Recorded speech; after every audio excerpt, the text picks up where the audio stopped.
ውድ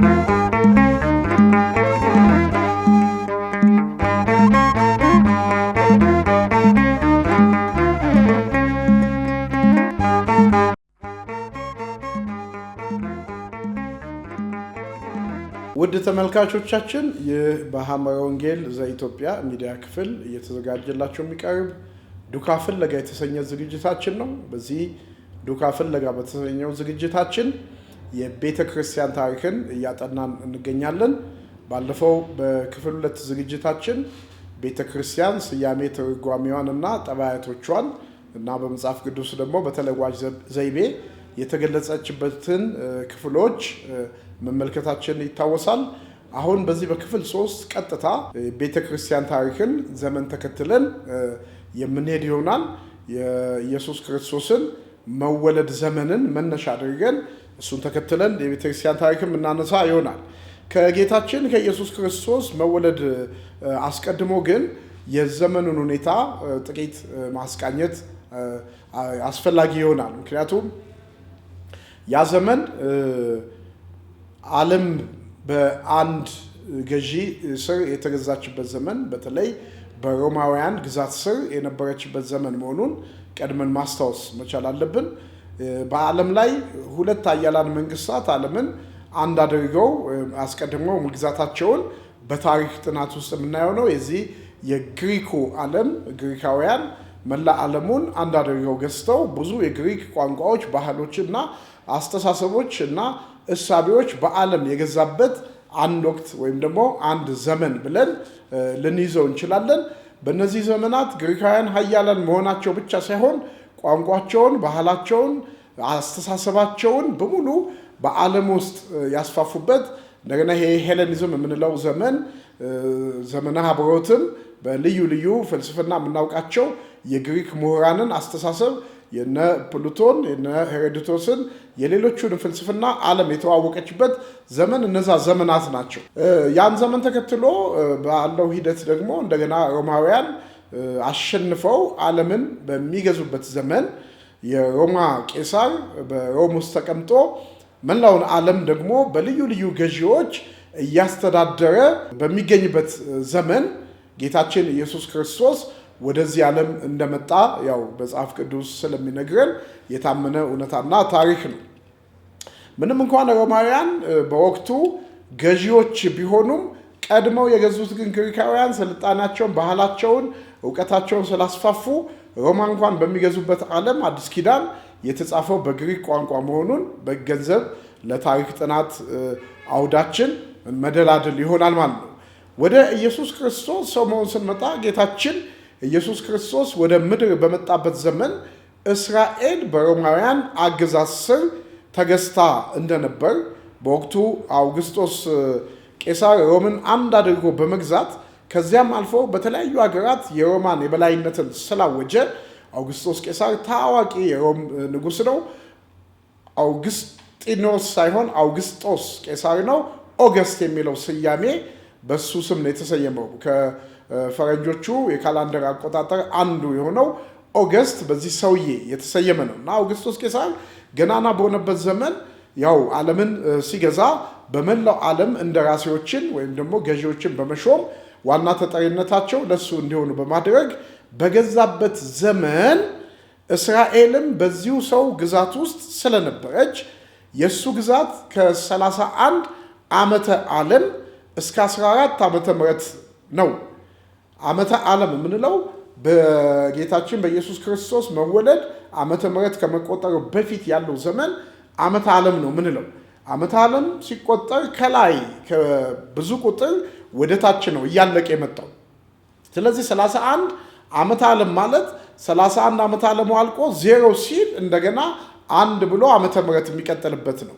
ከ31 ዓመተ ዓለም ብሉይ ኪዳን ወይም ከኢየሱስ ክርስቶስ ሰው መሆን በፊት እስከ 14 ዓመተ ምህረት ጌታችን ሰው ከሆነ በኋላ እስካለው ዘመን ይሄ ሰውዬ በመላው ዓለም ቄሳር ሆኖ በሚገዛበት ዘመን በእስራኤል ምድርም እንደዚሁ ገዢ እንደመሆኑ መጠን እስራኤል በሮማውያን ግዛት እንድትወድቅ ግድ ሆኗል ማለት ነው።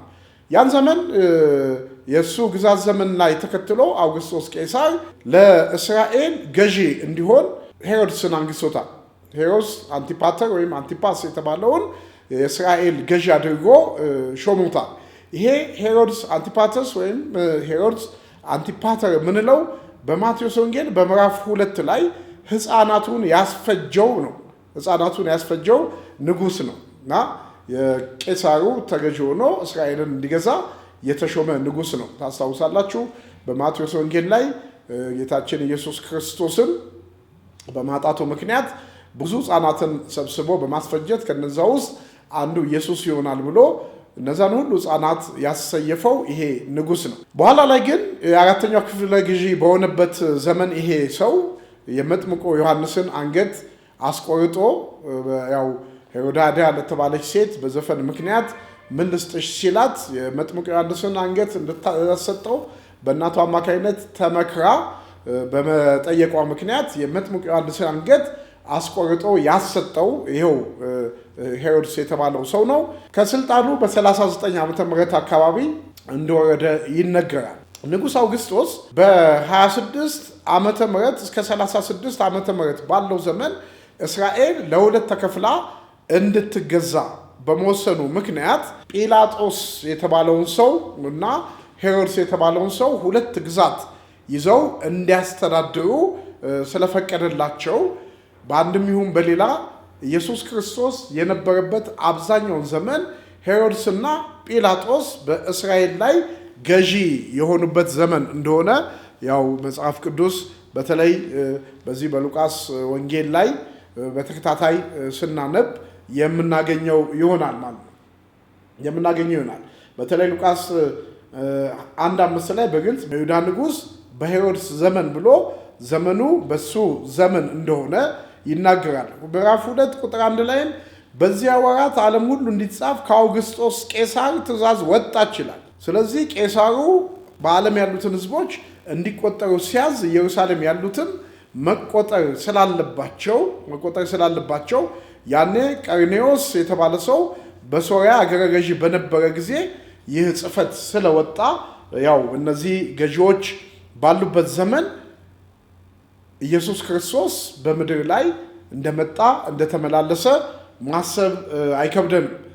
ምዕራፍ 3 ቁጥር 1 ላይ ደግሞ ጢባሪዎስ ቄሳርም በነገሰ በ15ኛው ዓመት ጴንጤናዊ ጲላጦስን በይሁዳ ሲገዛ ሄሮድስም በገሊላ የአራተኛው ክፍል ገዢ ወንድሙ ፊልጶስም በጡርያስ በጥራኪኖስም አገር የአራተኛው ክፍለ ገዢ ሊሳኒዮስም በሳቢላኒስ የአራተኛው ክፍለ ገዢ ሆነው ሳሉ ሐናና ቀያፋም ሊቀ ካህናት ሳሉ የእግዚአብሔር ቃል ወደ ዘካርያስ ልጅ ወደ ዮሐንስ መጣ ይላል እና በዛ ዘመን ሁለቱ ገዢዎች ሄሮድስና ጲላጦስ ያው ይገዙ እንደነበር ሄሮድስ በገሊላ ይገዛ እንደነበረ እና ጲላጦስ ደግሞ በይሁዳ ይገዛ እንደነበር በግልጽ ተጽፏል።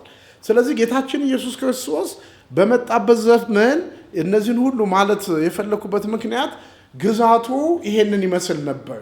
የሮማውያን ግዛት ውስጥ ነው ያለችው እስራኤል ደግሞ መሲሁን የሚጠብቅ ማህበረሰብ እንደመሆኑ መጠን መሲሁን በመጠበቅ ሂደት ውስጥ የተለያዩ ቡድኖች፣ የተለያዩ እሳቤዎች፣ የተለያዩ ሴክት የምንላቸው የሃይማኖት ቡድኖች የተፈጠሩበት በሮማ ግዛት ውስጥ በነበሩበት ጊዜ እጅግ ተስፋ የቆረጡበት ብዙ ድሆች የበዙበት እንደገና ከግዛትም ከሀብትም የተገለሉበት ከፖለቲካም የተገለሉበት በጭቆና ውስጥ ያለ ማህበረሰብ እንደሆነ ዘመኑን ማሰብ ተገቢ ነው። የኢየሱስ ክርስቶስ መምጣት ለዚህ ህዝብ ምንድነው ተስፋው ስንል ህዝቡ ያለበትን ሁኔታ በዚህ መንገድ ማሰብ ተገቢ ነው። ከዚህ የተነሳ ህዝቡ በተለያየ መንገድ ኢየሱስ ክርስቶስን ይጠብቅ ነበር። በተለያየ መንገድ ከነዚህ መካከል ዋና የሚባሉ ቡድኖች አሉ። እነሱን ማንሳት ይገባናል። አንደኛው ፈሪሳውያን የምንላቸው ናቸው። ሁለተኛው ሰዱቃውያን የምንላቸው ናቸው። ሶስተኛው ጸሐፍት የምንላቸው ናቸው። አራተኛው ዜለትስ የምንላቸው ናቸው። አምስተኛው ኤሰንስ የምንላቸው የተለያዩ ቡድኖች በዛ ዘመን በቡድን ተከፋፍለው የአስተሳሰባቸው ሃይማኖታዊ እሳቢያቸው እንደገናም ደግሞ መሲሁን የሚጠብቁበት ሁኔታ አንዱ ካንዱ የተለየ እንደሆነ ማሰብ ይገባል። ለምንድን ነው የምናነሳው? ወንጌላትን አሁን እያነበብን ከ1 ዓመተ ምህረት አንስቶ እስከ 34 የኢየሱስ ክርስቶስ ሕይወትን ስናነሳ ከኢየሱስ ክርስቶስ ሕይወትና አገልግሎት ዙሪያ ፈሪሳውያን እናገኛለን፣ ጸሐፍት እናገኛለን፣ ሰዱቃውያን እናገኛለን፣ ልዩ ልዩ ቡድኖችን እናገኛለን። ምንድናቸው እነዚህ ቡድኖች የሚለውን ስናይ እነዚህ ቡድኖች በዛ ዘመን በተለይ መሲሁን በመጠበቅ እሳቤ ውስጥ የተለያየ ሐሳብ የያዙ ቡድኖች እንደሆኑ ሐሳቦችን አንስተን ማየት ስላለብን ነው። ፈሪሳውያን የሚባሉት ወገኖች ያው የአይሁድ እምነት ተከታዮች ናቸው። በጣም አክራሪ ወግ አጥባቂ ቡድኖች ናቸው። ምናልባትም ፓራሽ ከሚለው የዕብራይስጥ ቃል የመጣ ሊሆን ይችላል ተብሎ ይታመናል። ከሌሎች የተለዩ ማለት ነው። ፈሪሳውያን ራሳቸውን ከማህበረሰቡ የተለዩ አድርገው የተለየ ጽድቅ ያላቸው አድርገው የእግዚአብሔር ሰዎች አድርገው ራሳቸውን ያቆሙ ወገኖች ናቸው እና በፈሪሳውያን ያውቅና የተሰጠው የክህነት አገልግሎት የነበራቸው በምኩራብ ውስጥ የሙሴንና የሕግ መጽሐፍ በማንበብ በመተርጎም የታወቁ ናቸው። ዋና ሐሳባቸው ምንድነው? በሙሴ ሕግ ላይ በጣም ጠባቃ አክራሪ መሆናቸው፣ ንጹህ ያልሆነ ነገር የማይነኩ አይሁድ ካልሆኑ ጋር የማይተባበሩ በጠባዮቻቸው በሕግ አጥባቂነታቸው በጣም የሚታወቁ የሙሴ ሕግ እንዲያውም ቃል በቃል ለትውልድ እንዲተላለፍ የሚፈልጉ በጣም ግብዞች፣ ከነሱ ውጪ ሕግን የሚከተል የሌለ የሚመስላቸው፣ አንድ አምላክን ከነሱ ውጪ የሚያመልክ የሌለ የሚመስላቸው፣ ምናልባት በኋላ እናየዋለን ከሰዱቃውያን የሚለያቸው በትንሣኤ ሙታንና በመላእክት መኖር እንዲሁም በሚመጣው ፍርድ የሚያምኑ ወገኖች ናቸው። እነዚህን ፈሪሳውያን በአዲስ ኪዳን በጌታ ዘመን በሰፊው የምናገኛቸው ናቸው። ጌታ ኢየሱስም በሰፊው የወቀሳቸው ናቸው። እናንተ ግብዞች ያላቸው ናቸው። በአደባባይ ላይ የሚሆኑትን ሁኔታ እያየ ግብዝነታቸውን በመጽሐፍ ቅዱስ በተለይ በማቴዎስ ወንጌል 15:1 በሉቃስ 6:6-10 እንደዚሁም በሉቃስ 14:1-8 በተለይ ደግሞ በማቴዎስ ወንጌል 23:15 አንስተን ብናነብ እነዚህ ፈሪሳውያን የላይ ታይታቸው መንፈሳዊ የሚመስል ውስጣቸው ግን ክፋት የሞላቸው እንደሆነ ጌታችን ኢየሱስ ክርስቶስ ብዙ ጊዜ አንስቷቸዋል፣ ብዙ ቦታ ከሷቸዋል፣ እንግዲህ ወቅሷቸዋል። እንግዲህ እነዚህ ከሳሽ ናቸው። ሰቃልያነ ክርስቶስ ከምንላቸው መካከል ኢየሱስን ሕጉን እንደ ጣሳ አድርገው የሚከሱ የሚወቅሱ የፈሪሳውያን ቡድን እንደሆኑ ማሰብ ተገቢ ነው። ሁለተኛው ቡድኖች ሰዱቃውያን ናቸው። እነዚህ የፈሪሳውያን ቀንደኛ ተቃዋሚ ወይም ተቃራኒ የሆኑ ቡድኖች ናቸው። የካህናቱ የባለስልጣናቱ ወገኖች የበዙበት እንደ ፈሪሳውያን በእርግጥ ሕጉ ቃል በቃል መተርጎም አለበት ብለው የሚያምኑ ናቸው። ግን ከፈሪሳውያን ተቃራኒ በሆነ መንገድ በመላእክትና በመንፈስ መኖር የማያምኑ በትንሣኤ ሙታን መነሳት የማያምኑ ቡድኖች ናቸው። እነዚህ ሰዱቃውያን በጣም የተከበሩ የተፈሩ ወደ ባለስልጣናቱ ደግሞ ጠጋ ያሉ ከመሆናቸው አንጻር ከፈሪሳውያን የተለየ ተቀባይነት በገዢዎቹ ዘንድ ያላቸው ናቸው። በዚህ በማቴዎስ ወንጌል ላይ ስለ እነዚህ ሰዎች በተጻፈው ክፍል በማቴዎስ ወንጌል በምዕራፍ 22 ቁጥር 23 ላይ በዚያ ቀን ትንሣኤ ሙታን የለም የሚሉ ሰዱቃውያን ወደ እሱ ቀረቡ ይላል። ትንሣኤ ሙታን የለም የሚሉ ስለዚህ ትንሣኤ ሙታን አለ ብለው የማያምኑ ወገኖች እንደሆኑ ተጠቅሷል በማቴዎስ ወንጌል በምዕራፍ 22 ቁጥር 23 ላይ። ሁለቱንም ፈሪሳውያንና ሰዱቃውያንን በተመለከተ ደግሞ በሐዋርያት ሥራ ላይ ጳውሎስ በአንድ ወቅት በገጠመው ተቃውሞ ምክንያት በሸንጎ መካከል አቁመው ሊመቱት፣ ሊወግሩት፣ ሊያጠፉት በሚማከሩበት ጊዜ ሐሳባቸውን አውቆ በጉባኤ መካከል የተናገረው ነገር ስለ እነዚህ ሁለቱ ቡድኖች በግልጽ ሊያስረዳን የሚችል ጥቅስ ነው። የሐዋርያት ሥራ 23:6 ላይ ጳውሎስ ግን እኩሌቶቹ ሰዱቃውያን እኩሌቶቹ ፈሪሳውያን መሆናቸውን አይቶ ይላል። በሸንጎ የተሰበሰቡት ሁለት ቡድን መሆናቸውን አየ። ግማሾቹ ሰዱቃውያን ናቸው፣ ግማሾቹ ፈሪሳውያን ናቸው። አይቶ ወንድሞች ሆይ እኔ ፈሪሳዊ የፈሪሳዊ ልጅ ነኝ፣ ስለ ተስፋና ስለ ሙታን መነሳት ይፈርዱብኛል ብሎ በሸንጎ ጮኸ። ይህም ባለ ጊዜ በፈሪሳውያንና በሰዱቃውያን መካከል ጥል ሆነ፣ ሸንጎውም ተለያየ። ሰዱቃውያን ትንሣኤም መልአክም መንፈስም የለም የሚሉ ናቸውና ፈሪሳውያን ግን ሁለቱን ያምናሉ ይላል። ስለዚህ ሁለቱ ቡድኖች መካከል ግልጽ ልዩነት አለ ማለት ነው። ትንሣኤ ሙታን የለም፣ መላእክት የሉም፣ መንፈስ የለም የሚሉ ሲሆኑ እነዛ ግን ትንሣኤ ሙታን መኖሩን የሚያምኑ ናቸውና ሸንጎ እኩሌቶቹ ሰዱቃውያን እኩሌቶቹ ፈሪሳውያን መሆናቸውን አይቶ ይላል። ያ ማለት የተለያየ ሐሳብ ያላቸው መሆኑ። ስለዚህ እነዚህ ከዚህ በኋላ በምናነሳቸው ቡድኖች ውስጥ ትልቅ የሚባሉት ሁለቱ አንጋፋው ሰዱቃውያንና ፈሪሳውያን ናቸው። በጣም የሚደንቀው ሁለቱም መሲሁን እንደሚመጣ ይመኑ ይጠብቁ እንጂ መሲሁ ኢየሱስ ክርስቶስ ወደዚህ ዓለም ስጋ ለብሶ ሰው ሆኖ መጥቶ ስለ ሰው ልጅ ቤዛነትን ከፍሎ ዓለምን ያድናል ብለው ሳይሆን የሚያስቡት አንድ በዳዊት ንጉሥ ላይ የሚቀመጥ በዙፋኑ ላይ የሚቀመጥ መሲህ ገዢ የሆነ ንጉሥ የሆነ መጥቶ እስራኤልን ከአገዛዝ ነፃ ያወጣታል ብለው የሚያስቡ ቡድኖች ናቸው። ስለ መሲሁ ባላቸው አጠባበቅ የተሳሳተ ግንዛቤ ሁለቱም እንደያዙ ማሰብ ይቻላል። ሶስተኛው ቡድን ጸሐፍት የምንላቸው ናቸው። እነዚህ ብዙ ጊዜ ከፈሪሳውያን ጋር ህብረት ያላቸው ናቸው። አንዳንድ ቦታ ላይ ጸሐፍት ፈሪሳውያን ጸሐፍት እያለ እያለዋወጠም መጽሐፍ ቅዱስ ሊያስቀምጥ ይችላል። የሆነ ሆኖ ሲናጎግ የምንለው ምኩራብ በምንለው ውስጥ ጽሑፎች በማንበብ የሚያገለግሉ ዝቅተኛ ክፍሎች ያላቸው ተቀባይነታቸውም ከፈሪሳውያን ዝቅ ያለ መሆኑን ማሰብ እንችላለን። ምኩራብ ወይም ደግሞ ሲናጎግ የሚለው መሰብሰቢያ ቦታ በአዲስ ኪዳን የተለመደ ነው። ጌታ ኢየሱስ በየሳምንቱ እንደ ልማዱ ገባ የሚለን ወደ ምኩራብ ነው። እነዚህ ምኩራብ መጽሐፍት የሚነበቡባቸው ቦታዎች ናቸው። ቤተ መቅደስ አይደለም፣ መስዋዕት አይሰዋበትም።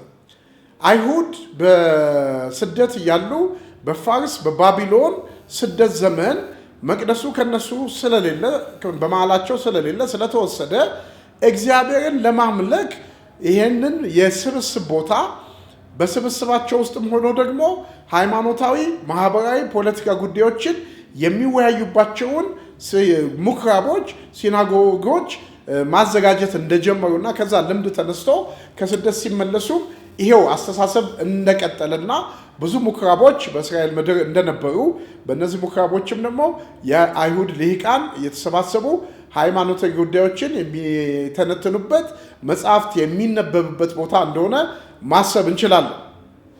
ጌታ ኢየሱስ ብዙ ጊዜ ወደ እነዚህ ቦታ ገብቶ የሕጉ መጽሐፍ እየተሰጠው የማንበብ እድል አግኝቷል። እነዚህ ጸሐፍትም የተለያዩ ጽሑፎችን በመጽሐፍ በማንበብ የሚያገለግሉ ክፍሎች ናቸው።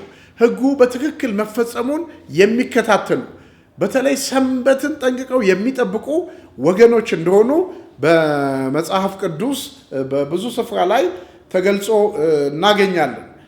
ሐሳቡን ለማንሳት ያህል የሐዋርያት ሥራ ምዕራፍ 23 ቁጥር 9 ላይ ታላቅ ጩኸት ሆነ፣ ከፈሪሳውያን ወገን የሆኑት ጻፎች ተነስተው በዚህ ሰው ላይ ምንም ክፉ ነገር አላገኘንበትም፣ መንፈስ ወይም መልአክ ተናግሮት ይሆን ብለው ተከራከሩ ይላል። አሁን እዚህ ጋር ከፈሪሳውያን ወገን የሆኑ ጻፎችም ተነስተው ይላል። ትንሽ ሴክት ናቸው፣ ግን ቢያንስ እንደ ፈሪሳውያን ሀሳባቸው በእነሱ ልክ እንደሆነ ይህን ማሰብ እንችላለን ማለት ነው። ሌላው ዜለትስ የምንላቸው ወይም ደግሞ ቀናተኛ የምንላቸው ቡድኖች አሉ። እነዚህ ቀናተኛ የሆኑ አይሁዳውያን ወይም ደግሞ እስራኤሎች ንጉሳችን አንድ ያህዌ ነው ብለው የሚያምኑ ከሱ ሌላ ንጉስ አንቀበልም የሚሉ ቡድኖች ናቸው እና በትክክል የሮምን አገዛዝ የሚቃወሙ ናቸው። በጠላቶቻቸው ላይ ጦር እየመዘዙ በድብቅ የሚዋጉ ወገኖች ናቸው። የሀገር ፍቅር ስሜት አለን፣ እስራኤልን ከሮማውያን አገዛዝ ነፃ እናወጣታለን፣ በእነሱ ስር ተገዝተ መቆየት የለብንም የሚል ትልቅ እምነትና እንቅስቃሴ ያላቸው እንግዲህ ከሃይማኖተኝነቱ ይልቅ ወደ ፖለቲካው ወደ አመፁና ወደ ትግል ያደሉ ቡድኖች ናቸው። ዜለት በተለይ ደግሞ ለቄሳር ግብር አንገብርም በማለት የሚያምፁ ወገኖች ናቸው። እነዚህ ዜለት ወይም ደግሞ ቀናተኞች የሚባሉና እስራኤልን ከሮማ አገዛዝ ነፃ ለማውጣት ብዙ የደከሙ ናቸው። የመጨረሻው አምስተኛው ኤሰንስ የሚባሉ ናቸው። ኤሰንስ የሚባሉ ሌሎች ቡድኖች አሉ። እነዚህ ገለልተኞች ወይም ደግሞ የዓለምን ውጣ ውረድ ጠልተው በተወሰነ ቦታ በተወሰነ ደሴት አካባቢ የሚገኙ በመገለል የሚኖሩ እንደሚገባን እንደ ብሕትውና ባለ ህይወት የሚኖሩ ወገኖች፣ በረሃ ላይ የሚኖሩ እንደ ቁምራን ደሴት ወዳሉ አካባቢዎች ላይ የሚኖሩ ከዛ አካባቢ ደግሞ እየመጡ የተለያዩ መልእክቶችን ለህዝቡ ለማህበረሰቡ የሚያደርሱ ኤሰንስ የሚባሉ ቡድኖች አሉ። ብቸኞች፣ ብሕትውናን የሚኖሩ ጋብቻን አጥብቀው የሚቃወሙ የእንስሳት ስጋም የማይመገቡና ሰውነታቸው በማድከም ለአምላካቸው እንደተገዙ የሚያስቡ ናቸው። ምናልባት አንዳንድ ባህታዊነት ወይም ደግሞ ምንኩስና በአምስተኛው ክፍለ ዘመን በእነንጦስና መቃርስ ግብፅ ውስጥ እንደመጣ ብናስብም የእነዚህ ሰዎች ልምምድም ወደዛ የሚወስድ አይነት ሁኔታ እናያለን። የሆነ ሆኖ እንደነ መጥምቁ ዮሐንስ ያሉት ከነዚህ ወገኖች ናቸው። ከበረሃ የሆነ ድምፅ ነው መጣ የሚለው። መጥምቁ ዮሐንስ ከተወለደ በኋላ ያደገው በበረሃ ነው። የበላውም የጠጣውም የለበሰውም ልብስ በመጽሐፍ ቅዱስ ተገልጧል። በዛ አይነት የብቸኝነት ኑሮ አድጎ የእግዚአብሔርን መንገድ ለማዘጋጀት እንደመጣ መጽሐፍ ቅዱስ ይነግረናል። እንዲህ አይነት ቡድኖች ኤሰንስ ይባላሉ። እነዚህ በትክክል መሲሁ አንድ ቀን መጥቶ ከዚህ ዓለም ጣጣ ይገላግለናል ብለው የመሲሁን አመጣጥ የሚጠባበቁና በመሲሁ መምጣት ዙሪያ ያው ብዙ ተስፋ ያላቸው ወገኖች ናቸው። እንግዲህ እስራኤል ከአንድ ጂውሽ ማህበረሰብ ወጥታ ወደ እነዚህ ሁሉ ሴክቶች ውስጥ በገባችበት ዘመን፣ በተለይ ደግሞ የክርስቶስ መምጣት የተተወ በመሰለበት ዘመን የመጽሐፍ ቅዱሳችን ክፍል ማለት ነው የትንቢት ክፍል አልቆ እስከ ጌታ መምጣት የጨለማው ዘመን የሚባለው ዘመን ነው እና እነዛ ዘመናት እግዚአብሔር ዝም ያለበት ለማህበረሰቡ ያልተናገረበት ነቢያት ያልነበሩበት ዘመን ስለሆነ አልፎ አልፎ አንዳንድ ነቢያትን ቢኖሩ ዝም የተባለበት ዘመን ስለሆነ በእስራኤል የታሪክ ጽሑፍ ውስጥ የጨለማው ዘመን ወይም ዳርክ ኤጅ ይሉታል። እስከ መሲሁ መምጣት ያለው ዘመን ያ የማህበረሰብ ውድቀት፣ ድቀት፣ እንደገና ደግሞ መጎሳቆል እስራኤል እንደ ማህበረሰብ መቀጠል ባልቻለችበት ሁኔታ በዚህ ጉስቁልና እያለች መድኑ ኢየሱስ ወደዚህ ዓለም መጣ። ክርስቶስ ኢየሱስ ወደዚህ ዓለም መጣ። ወደ ተመልካቾቻችን በክፍል 3 ያየነው እነዚህን ሐሳቦች እንድታዩ ሐሳብ ጥያቄ ካላችሁ እንድትጠይቁ እናንተም ተመልክታችሁ ደግሞ ሌሎችን ሼር በማድረግ እንድታጋሩ እያሳሰብን በክፍል 4 ዝግጅታችን በዚህ አይነት ሁኔታ ውስጥ የተጠበቀው መሲህ ኢየሱስ ሰው መሆኑን መምጣቱን በታሪክ ጽሑፋችን ወይም ደግሞ በታሪክ ጥናታችን የምናየው ይሆናል። ለዛሬው መልካም ጊዜ እንዲሆንላችሁ እመኛለሁ። ሰላም።